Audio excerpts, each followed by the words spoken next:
인해서 얼마나 힘들고 어려우셨습니까? 이 모든 어려움도 하나님께서 곧 지나가게 하시리라 믿습니다. 분명히 이 코로나로 인해서 우리가 어려운 건 사실이지만 그러나 하나님께서 곧 우리 성도들이 다 함께 모여서 힘차게 얼굴을 맞대고 예배하는 귀한 날을 하나님께서 허락해 주시리라 믿습니다. 조금만 더 견디시고 조금만 더 인내하면서 믿음으로 기도하며 승리하는 우리 일신교회 성도님들이 되시길 주님의 이름으로 축복합니다.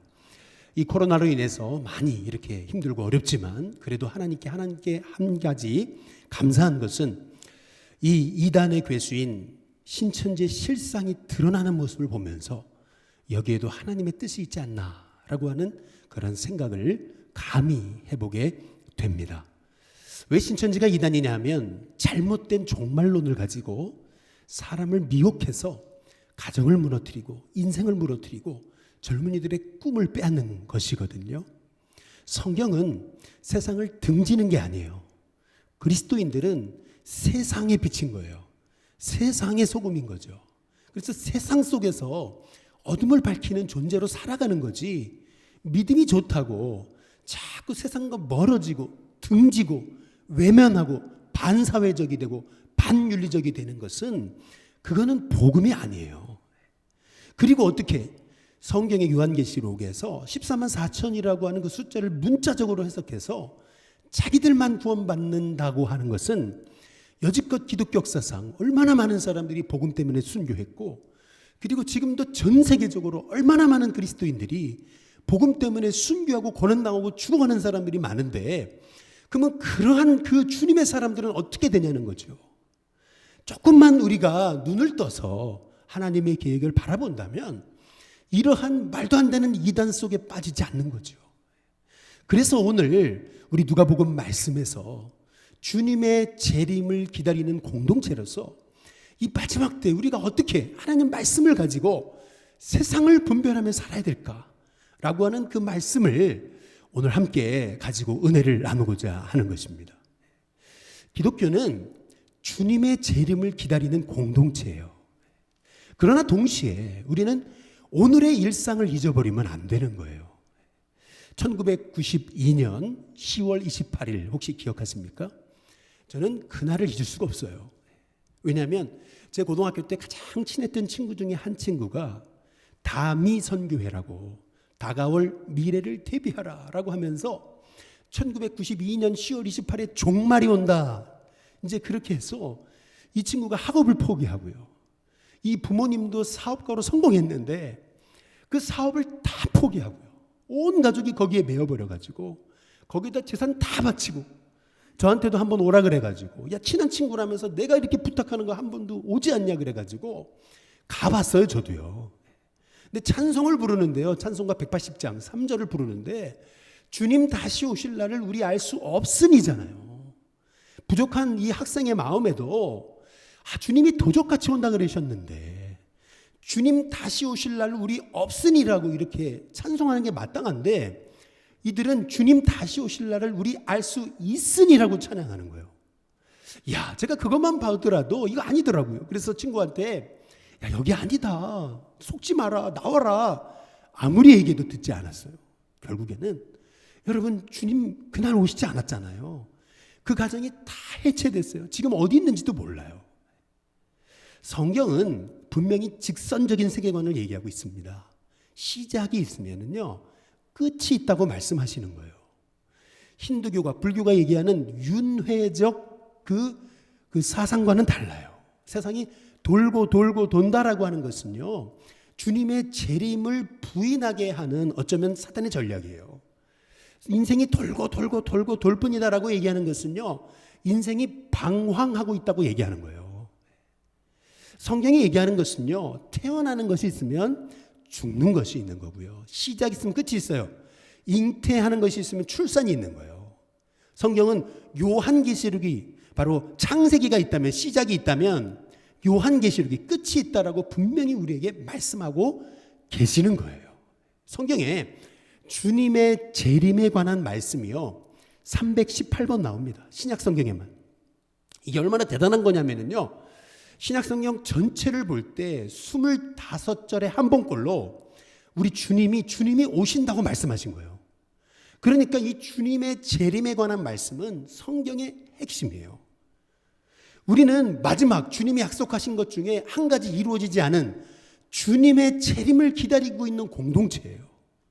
그러나 잘못된 종말 사상, 바로 이단들의 영향으로 인해 가지고요, 요즘에 교회에서 주님의 재림에 대해서 얘기를 할 수가 없어요.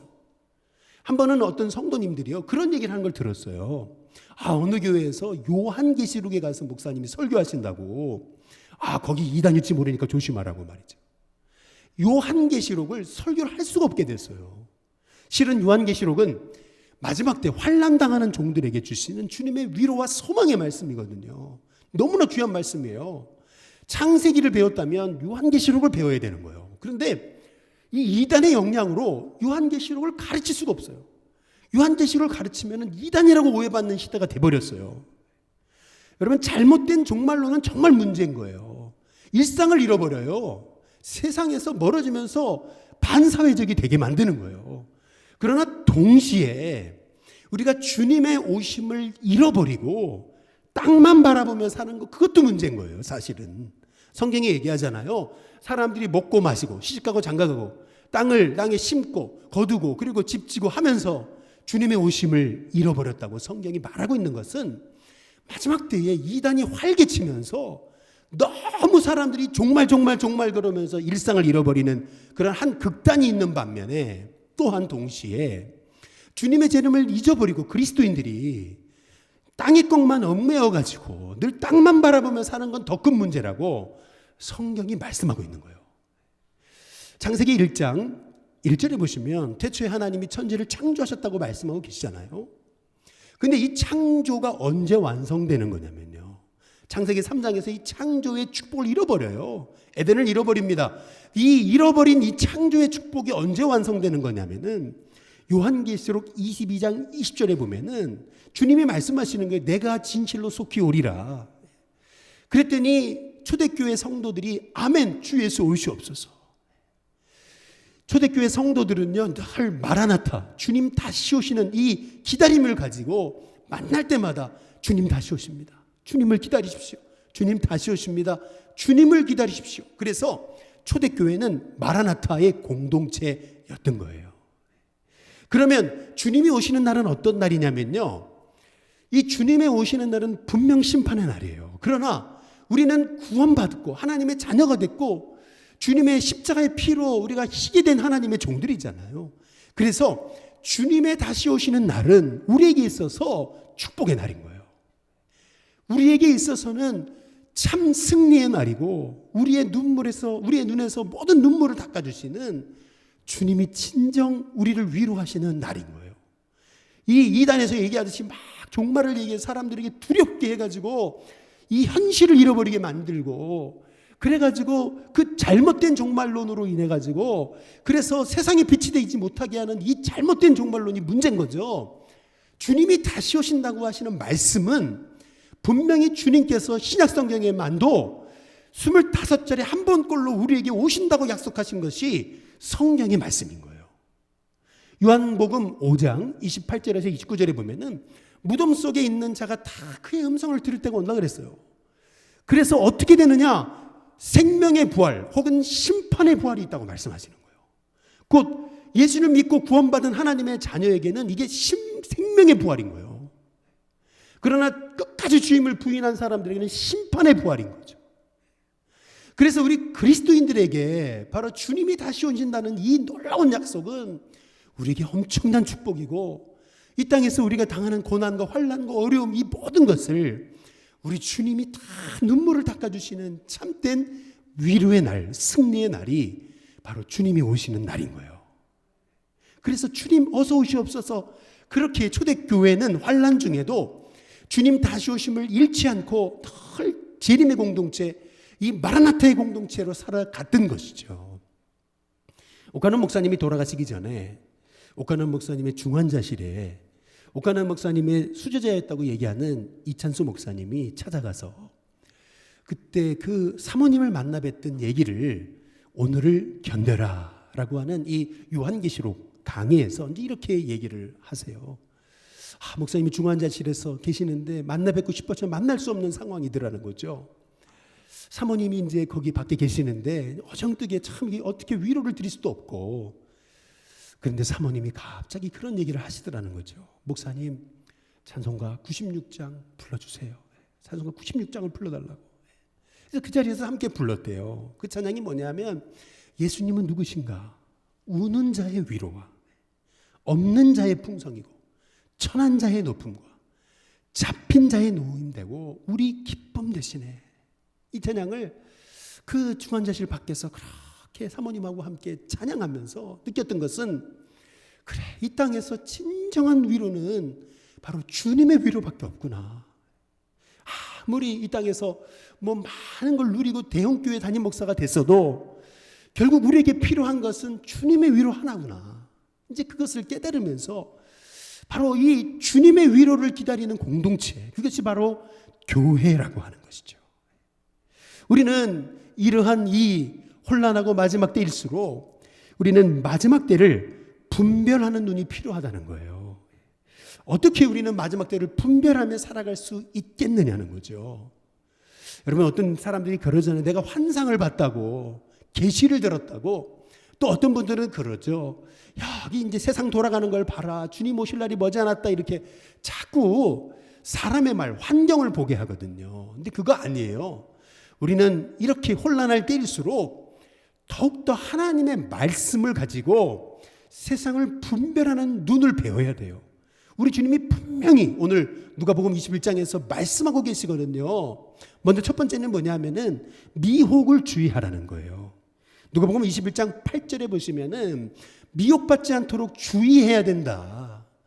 많은 사람이라 그랬어요. 한두 사람도 아니고 많은 사람이 내 이름으로 와서 내가 재림예수다 하면서 때가 가까이 왔다, 그러니 나를 믿으라 하겠지만 그들을 따르지 말라, 이렇게 말씀하고 계시잖아요.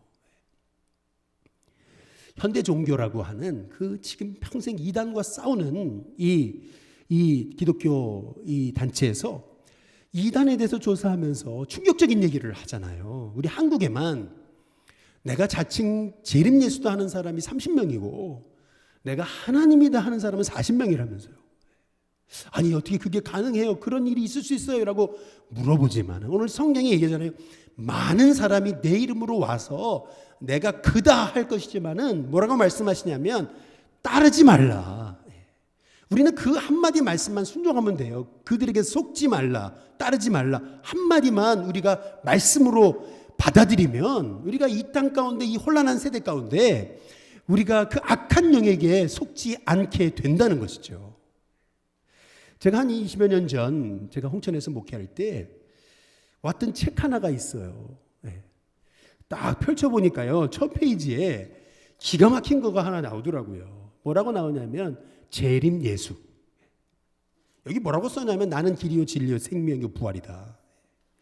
야, 이게 무슨 소린가. 그래가지고 그냥 버려버리려다가요, 이 정신병자가 다 있나, 버려버리려다가 혹시 나중에 제가 목회할 때 이단을 연구하는 도구가 될 것이다 생각해서 가지고 있었어요. 근데 최근에 알게 된 사실은 여기 소위 자칭 재림 예수라고 하는 이 사람의 제자 12지파 지파장으로 활동했던 사람이 이만인 거예요. 생각해 보세요. 아니, 언제는 재림 예수의 제자라 그러더니 이제는 자기가 재림 예수 만왕의 행사를 하고 있으니, 야, 이 얼마나, 이거는 정말 엄청난 사기극이거든요. 아니, 어떻게 그런 일이 있을 수 있습니까? 목사님 이렇게 얘기할지 모르지만 여러 세상에 사기꾼들은 엄청난 거예요. 그래서 우리에게 필요한 것은요, 분별의 눈이 필요한 거죠. 오늘 말씀 따르지 말라 말씀하시잖아요. 그냥 그 말씀에 순종하면 나아가면 되는 거예요. 두 번째로, 그러면 어떻게 우리가 분별하느냐? 생각지 못한 일이 일어날 거라고 분명히 주님이 말씀하세요. 누가복음 21장 11절에 보면 곳곳에 큰 지진과 기근과 전염병이 있겠다라고 말씀하시거든요. 그동안 이 지진에 대해서 연구한 학자들에 따르면은요, 2000년 동안 지진 7.0 이상의 지진을 연구해 본 결과 지난 2000년 동안 일어났던 7.0 이상의 지진보다 최근 70년 사이에 일어났던 7.0 이상의 지진이 더 많더라는 거예요. 최근 70년 사이에 7.0 이상의 지진이 최소 600회 이상 일어났다는 거예요. 2000년 동안 일어났던 지진 횟수보다 최근 70년 사이에 일어난 지진이 더 많더라는 거예요. 주님 말씀하시잖아요. 큰 지진이 있을 거라고. 뿐만 아니라 전염병이 있을 거라고요. 최근에 우리가 코로나로 어려움을 당하지만은 그러나 어떤 학자들은 그런 얘기를 하죠. 더 큰 게 올 것이다 이렇게 얘기하죠. 사실 성경에 큰 지진과 기근과 전염병이 있을 것이다. 그러니까 무슨 말이냐면 생각지 못한 어려움들이 있을 거라고 분명히 성경이 말씀하고 있는 거예요. 그러나 핵심은 뭐냐면은 누가복음 21장 9절에 보면 이 말씀이에요. 뭐냐면 난리와 소요의 소문을 들을 때 이렇게 생각지 못한 일이 일어날 때에 뭐 하지 말라고요? 두려워하지 말라고요. 이게 핵심인 거예요. 두려워하지 말아라. 이게 핵심입니다. 그 다음 뭐냐면 이런 일은 먼저 있어야 되는 거라는 거예요. 끝은 아니래요. 아직 끝은 아니라는 거죠. 여러분에게 뜻하지 않는 어려움, 그런 문제들, 정말 세상에 혼란이 올 때에 두려워하지 마십시오. 그리고 이런 일은 있어야 될 일이구나. 담담히 받아들이십시오. 그리고 고백하세요. 끝은 아니다. 아직 소망이 있단 말이죠. 그럼 언제 끝이냐고 이렇게 물어보실지 몰라요. 누가복음 24장 14절에 보시면 주님이 분명히 말씀하고 계시거든요. 이 천국 복음이 모든 민족에게 증언되기 위해서 온 세상에 전파되리니 그제야 끝이 올 것이다. 이렇게 말씀하고 계세요. 무슨 말이냐면 온 땅에 복음이 증거되는 영적 부흥이 일어나야 그 후에 끝이 온다고 말씀하시는 거예요. 이게 핵심인 거예요. 근데 많은 분들이 아니 그러면은 언제 주님이 오신다는 겁니까? 이렇게 얘기하시죠. 여러분 혹시 그거 아십니까? 한옥 목사님이 쓰신 기독교 에센스라는 책이 있어요. 그 책에 보면은 우리가 요새 그 선교라고 하지만은 이렇게 기독교 역사상 선교가 이렇게 활발하게 일어난 때는 불과 200년 전부터라는 거예요. 십자군 전쟁이라고 해서 막 그럴 때도요. 오히려 더 이슬람권은 마음을 확 닫아버렸어요. 선교가 안 됐습니다. 그런데 놀라운 것은 최근에 우리가 생각지 못한 놀라운 그러한 뜻하지 않은 부흥의 역사가 이슬람권에서 일어나고 있어요. 이슬람 최대 국가는 인도네시아입니다. 근데 그 인도네시아 땅에 여러분 엄청난 부흥이 일어나고 있다는 걸 아십니까 혹시? 제가 전에 섬겼던 춘천중앙교회에서 세웠던 그 해외의 선교 그 신학교가 어디 있는 거냐면 인도네시아에 있는 거예요. 인도네시아 웨슬리 신학교. 저도 가봤습니다. 매년 수십 명의 학생들이 졸업을 해가지고 인도네시아 전역으로 흩어져가지고 교회를 개척해요. 인도네시아 그 세계 최대 이슬람 국가라고 하는 곳에서 교회가 세워지고 영적 부흥이 있어요, 여러분. 뿐만 아니라 아니 그러면 이란은요. 이란에도요 아주 정한 영적 부흥이 일어나서 지금 20만 명이 넘는 그리스도인들이 일어나고 있다라는 거죠. 뿐만 아니라 이란에서 독일로 이민 가는 이민자들 중에 많은 사람이 독일에서 크리스찬이 되는 역사들이 일어나고 있어요. 아니 그러면 이렇게 물어보죠. 그럼 유태인들은요? 이렇게 물어볼지 모르지만 미국 여러분 본토에서 얼마나 많은 유태인들이 지금 크리스찬이 되고 있는지 모릅니다. 심지어는 이스라엘 본토에서 혹시 여러분 들어보셨는지 모르겠습니다. 메시아닉 주라고 말이죠. 메시아닉 주, 바로 주님을 기다리는 그러한 그 유태인들, 그리스도인들이 일어나고 있어요. 실제로 제가 미국에서 공부할 때 그 메릴랜드 그 워싱턴 지역 옆에 거기 보면 버지니아고 있는데 버지니아에서 미국에서 그 10대 교회 안에 들어가는 수만 명 모이는 교회 담임 목사님이 유태인이에요. 이처럼 여러분 지금 우리가 생각지 못한 이러한 복음의 부흥들이 이슬람권 그리고 심지어는 유태인들 사이에서도 전혀 일어나지 않았던 일들이 일어나고 있어요. 주님 말씀하신 그대로요. 이 천국 복음이 모든 민족에게 증언되기 위해서 온 땅에 전파되리니 그제야 끝이 오리라. 분명 주님이 말씀하신 대로 주님이 오시기 전 온 땅에 복음의 역사가 일어나야 된다는 거죠. 그렇다고 본다면 이 마지막 때 마지막 주자로 살아가는 우리가 해야 될 일이 뭔가? 그것은 바로 마지막 때가 가까이 올수록 말씀 위에 서서 우리는 복음 전하는 거예요. 그렇지 않겠어요? 마지막 때를 살아가는 마지막 주자라고 인식한다면, 여러분 릴레이를 경주를 합니다. 첫 번째 경주자, 두 번째, 세 번째, 네 번째, 마지막 주자가 뜁니다. 그러면 마지막 주자는 얼마나 열심히 뜁니까? 마지막 주자는 그 골인 피니시 라인에 들어가기 위해서 최선을 다해서 피니시 라인을 보고 달려가는 거잖아요. 마찬가지로 우리가 지금 그 시점에 서 있다고 하는 거죠.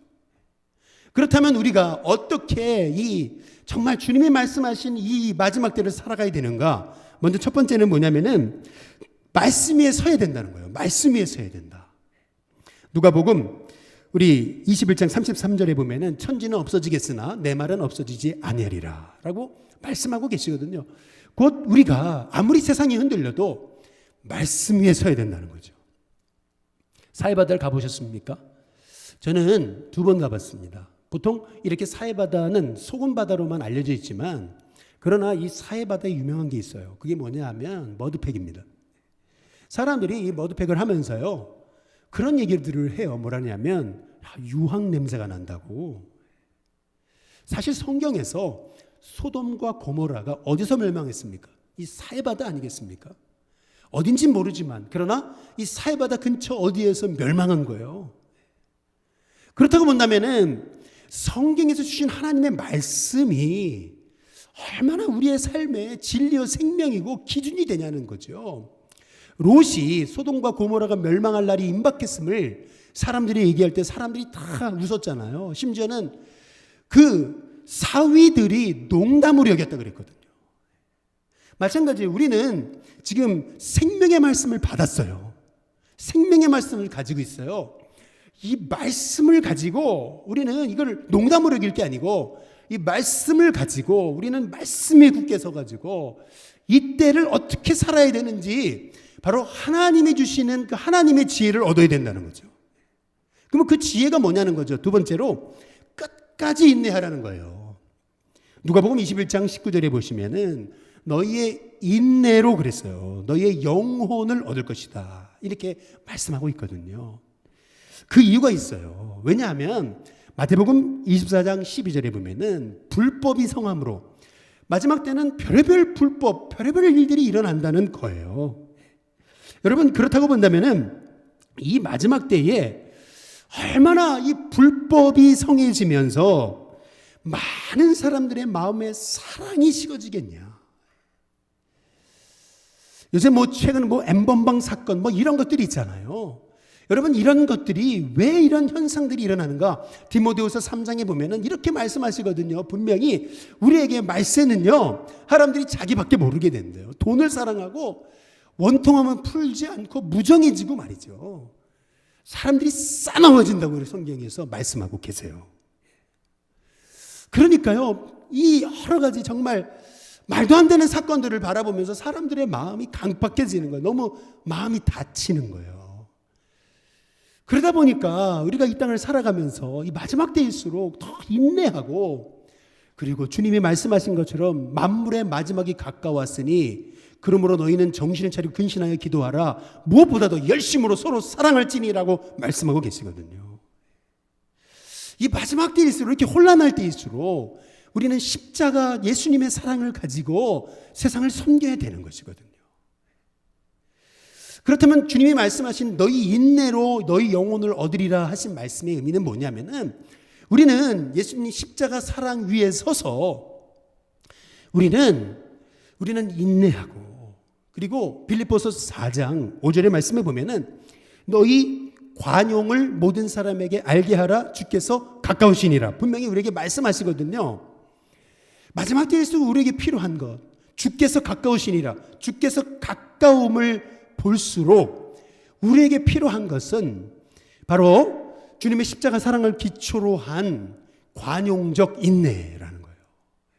관용적 인내, 관용의 마음을 가진 주님의 사랑을 기반으로 한 인내라는 거예요. 그냥 이를 악물고 참아야지 이게 아니고요. 주님의 사랑을 기초로 한, 그것이 관용으로 나타나지는 그러한 인내라는 거예요. 예를 하나 들어보자면 이런 거죠.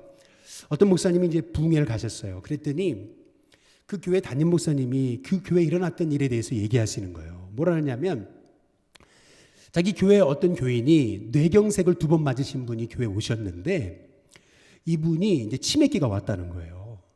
근데 목사님이 어느 날 수요 예배인데 그러신 날이 없는데 그날 따라서 목사님이 찬송을 부르시다 말고 목사님이 뭐라 그러시냐면은 오늘 특송하고 싶은 분 있으면 나오시라고.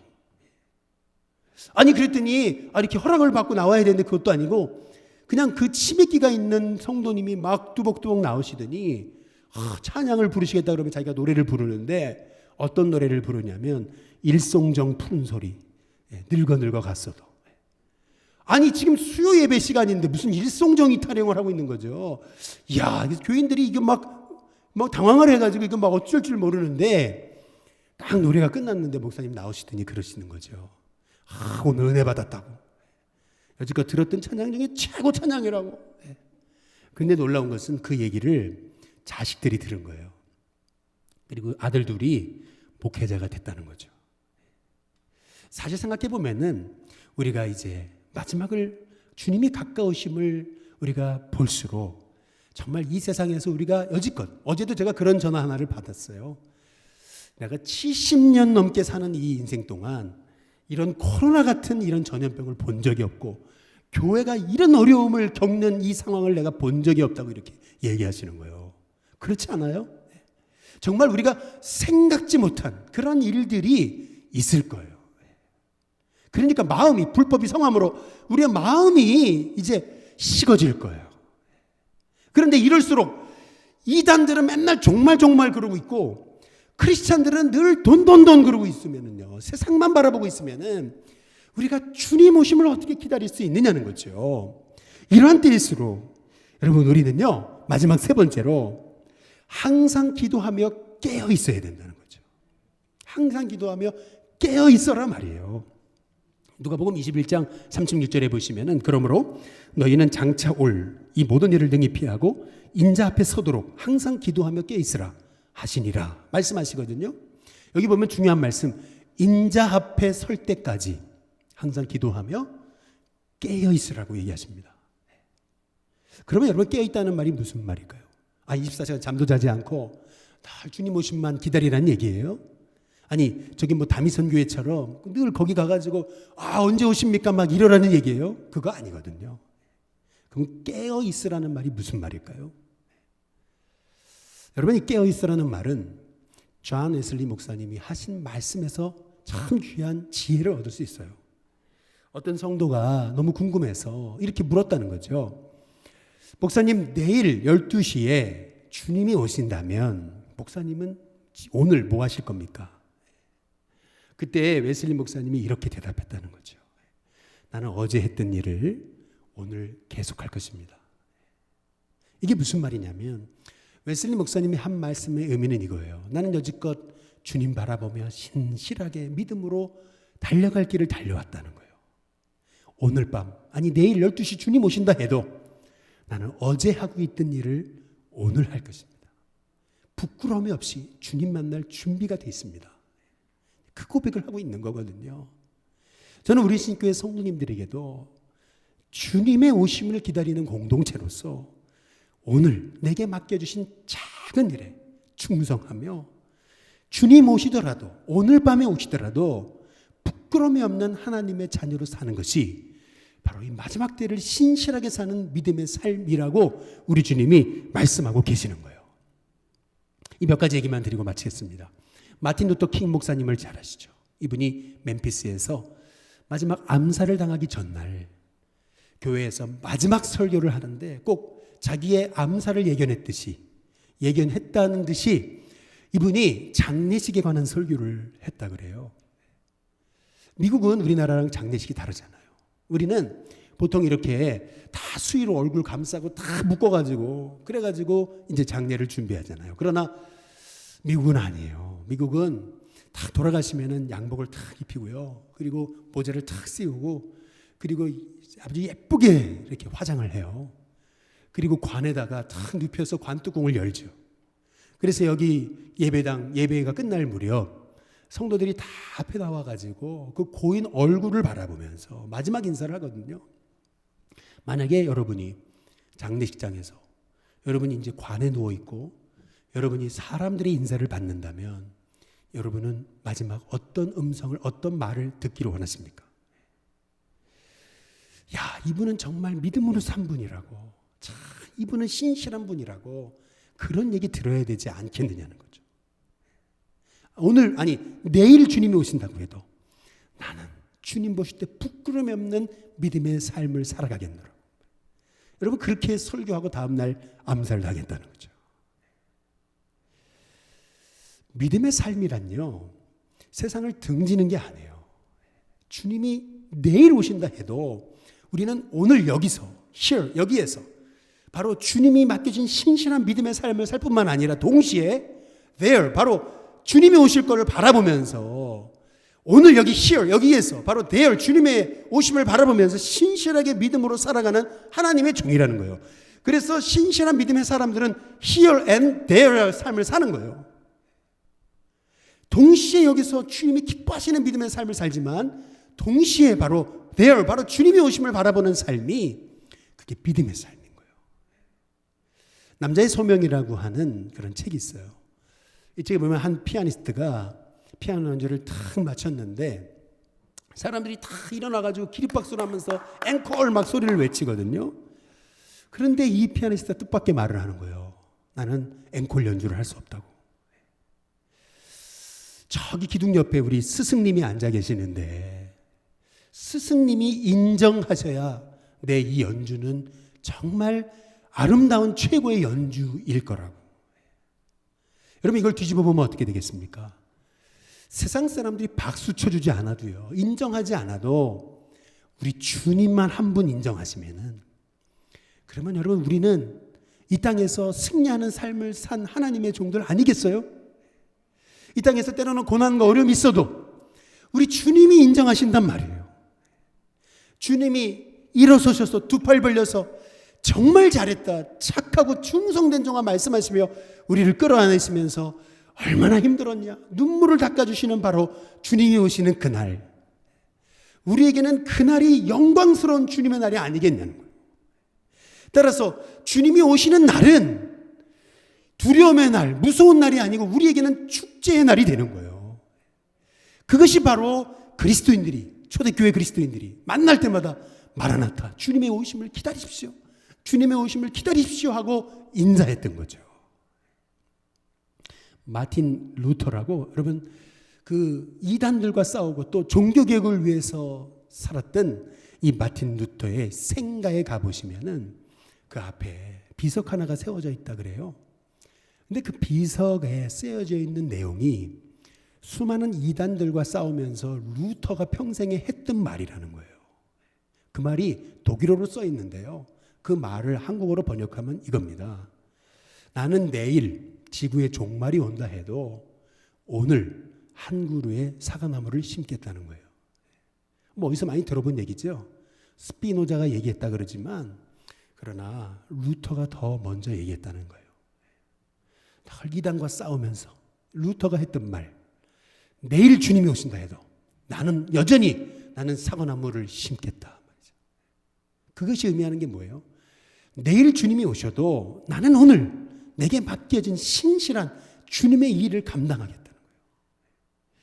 아니, 오늘 주님이 오셔도 나는 주님 맞을 준비가 돼 있어요. 내게 맡겨진 작은 일에 충성하며 살아갈 때에 이것이 바로 세상의 빛이 되고 세상의 소금이 되고 마지막 때 참 주님의 종으로서 너희의 인내로 영혼을 얻으리라 하시는 그 주님의 말씀에 순종하는 길인 거예요. 이런 하나님의 종들이 하나둘씩 일어나게 될 때에 분명 이 천국 복음이 온 땅에 증거될 것이고 결국에는 온 땅에 죽어가는 영혼들이 주님을 알게 될 거예요. 영적 부흥은 하나님이 주시는 선물이에요. 우리가 그 영적 부흥을 사모하면서 우리가 할 일은 나에게 오늘 맡겨진 일, 나에게 맡겨진 사명, 나에게 맡겨진 복음 전하는 일을 감당하는 거예요. 그럴 때 주님이 오셔서 우리를 맞아주시는 날, 잘했다, 정말 착한 종아, 너에게 이제 10고을을 다스리는 권세를 준다, 5고을을 다스리는 권세를 준다. 이 말씀하시는 이 한 문화에 충성한 하나님의 종의 축복이 바로 저와 여러분에게 주시는 축복이라는 거죠. 바라기는 저와 여러분의 인생 속에서 주님 오십니다.